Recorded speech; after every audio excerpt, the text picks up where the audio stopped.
और मैं स्पष्ट कर देना चाहता हूं, प्रदेश सरकार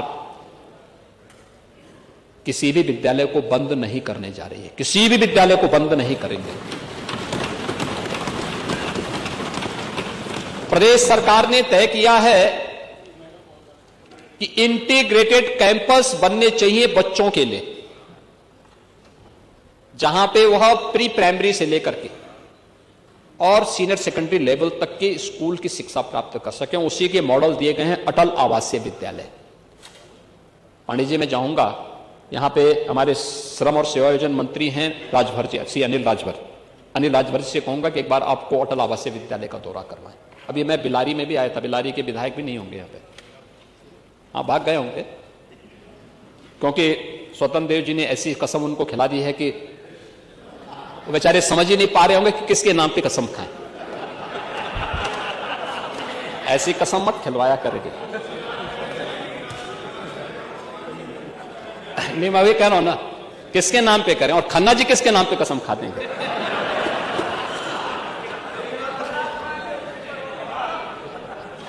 ये स्थिति है, ऐसा मत किया करिए भाई। आप तो घर में जो है, आप पता नहीं किन स्थितियों में रहते होंगे, लेकिन खन्ना जी के बारे में और कम से कम हमारे ये फहीम इरफान के बारे में तो आपको सोचना चाहिए।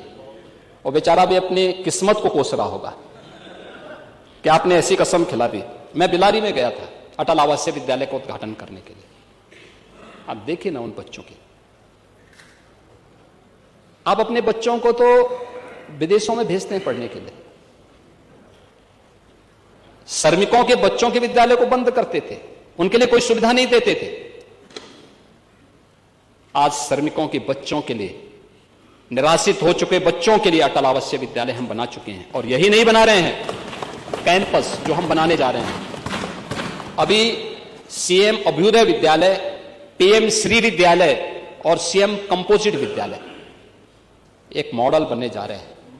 कस्तूरबा गांधी विद्यालयों को भी अपग्रेड किया गया। 8वीं तक थे, गरीब परिवारों की बच्चियां पढ़ती थी, 12वीं तक की बच्चियां उसी कैंपस में पढ़ेंगी। सभी प्रकार की सुविधाओं को वहां पर सरकार ने उपलब्ध करवा दिया है, ये भी वहां पे उपलब्ध कराई गई।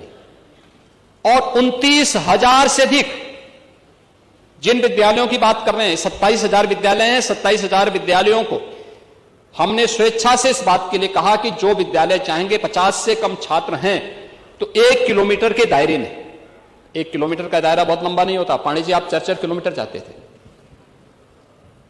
क्यों बच्चों के भविष्य के साथ खिलवाड़ कर रहे हैं? उन विद्यालयों को इंटीग्रेटेड कैंपस, छात्र शिक्षक रेशियो ठीक हो जाए। छात्र शिक्षक रेशियो कम से कम 3 शिक्षक जरूर हो उन विद्यालयों में। अगर छात्र संख्या ज्यादा है, शिक्षक की संख्या बढ़ाइए। हमने इस बात को कहा है कि 22 छात्रों पे 1 शिक्षक की उपस्थिति जरूर हो, यह अनिवार्य किया जाए। और बाकी जगह खाली होती हैं, अभियाचन भेजिए, हम आयोग के माध्यम से नई भर्ती करवाएंगे। शिक्षा आयोग नई भर्ती करेगा और ये समय पे होना चाहिए। लेकिन 3 से 6 वर्ष तक के राष्ट्रीय शिक्षा नीति के अंतर्गत, और ऐसा नहीं कि स्कूल पेयरिंग की स्थिति केवल यूपी के अंदर हो रही है, हिमाचल में हुई, कांग्रेस ने हल्ला नहीं किया। कर्नाटक में हुआ, कांग्रेस ने हल्ला नहीं किया। अन्य राज्यों में हुआ, कहीं हो हल्ला नहीं हुआ। यूपी में हम कर रहे हैं कि नहीं, अच्छा कैंपस मिलना चाहिए, छात्र शिक्षक रेशियो ठीक होना चाहिए, शिक्षा की गुणवत्ता पे ध्यान दिया जाना चाहिए, क्योंकि जब छात्रों पे विशेष ध्यान देना है तब उन बच्चों के लिए शिक्षक उपलब्ध ना हो। क्या स्थिति है? कहां आप देश के भविष्य के साथ खिलवाड़ करेंगे? ऐसा नहीं कि पिछले 8 वर्ष में जो परिवर्तन किए गए, इसके परिणाम आज नीति आयोग इसको स्वीकार करता है।